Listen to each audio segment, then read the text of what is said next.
Terdapat soal yaitu senyawa kimia berikut yang paling siap diuraikan untuk menjadi energi untuk melakukan gerakan otot adalah dengan pilihan jawaban yang A yaitu lemak, B protein, C maltosa, D glukosa, dan E glikogen. Maka kita di dalam menjawab soal ini perlu mengetahui sumber dari energi untuk otot.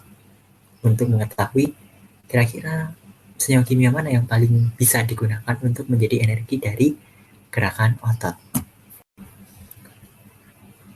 Sumber energi yang paling utama untuk gerakan otot, khususnya proses kontraksi, adalah yang dinamakan dengan adenosin trifosfat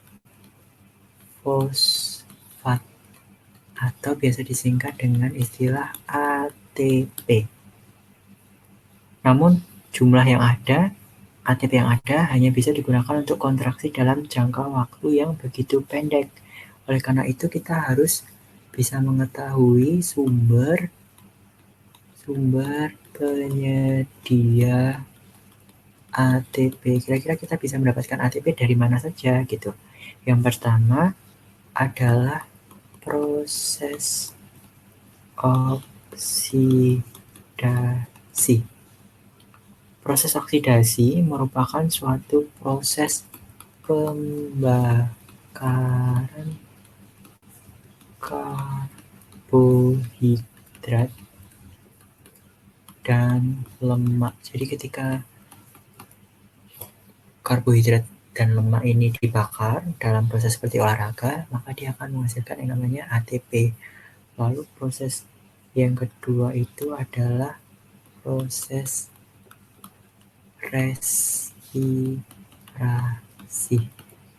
Jadi nanti proses respirasi ini adalah ketika glukosa bertemu dengan O2 akan menghasilkan energi dalam bentuk ATP ditambah CO2 dan H2O sebagai residu. Jadi proses respirasi ini nanti akan menghasilkan yang namanya ATP atau energi yang dibutuhkan di dalam proses gerak pada otot. Jadi kita bisa lihat di sini ada yang namanya karbohidrat, ada yang namanya lemak, dan ada yang namanya glukosa. Tapi kita harus tahu seberapa mudah hal ini terjadi. Kalau pembakaran karbohidrat dan lemak tentunya ini sulit ya, karena kita harus melakukan kinerja dulu untuk membakar karbohidrat dan lemak. Sedangkan untuk lemak sendiri kan merupakan cadangan energi pada tubuh. Jadi yang pasti utama dilakukan pembakaran adalah si karbohidrat dulu baru lemak. Sedangkan proses respirasi ini terjadi setiap saat. Jadi prosesnya nanti sangat singkat dan sangat mudah untuk menghasilkan yang namanya ATP, dikenal dengan respirasi, baik yang membutuhkan oksigen atau tidak membutuhkan oksigen, tapi biasanya membutuhkan oksigen, disebut respirasi aerob. Jadi glukosa akan lebih mudah, senyawa kimia yang lebih mudah dan paling siap untuk menjadi energi. Lalu ada sumber penyedia ATP yang lain, apa itu? Berikut penjelasannya.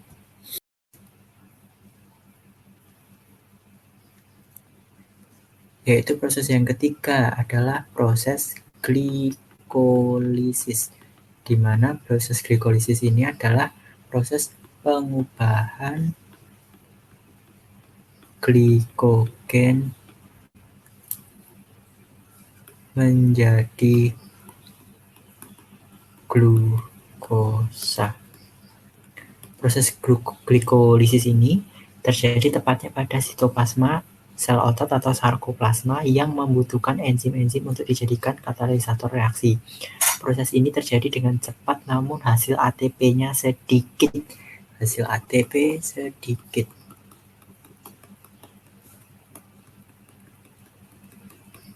Sehingga kita bisa mengetahui ya dari ketiga cara yang sudah disampaikan, yaitu proses oksidasi, respirasi, glikolisis. Cara yang paling mudah adalah proses respirasi yang paling mudah. dan siap tentunya. Oleh karena itu, kita bisa mengambil kesimpulan dari pernyataan ini bahwa untuk menjawab soal senyawa kimia yang paling siap diuraikan untuk menjadi energi melakukan gerakan otot adalah pilihan jawaban yang D, yaitu glukosa melalui proses respirasi.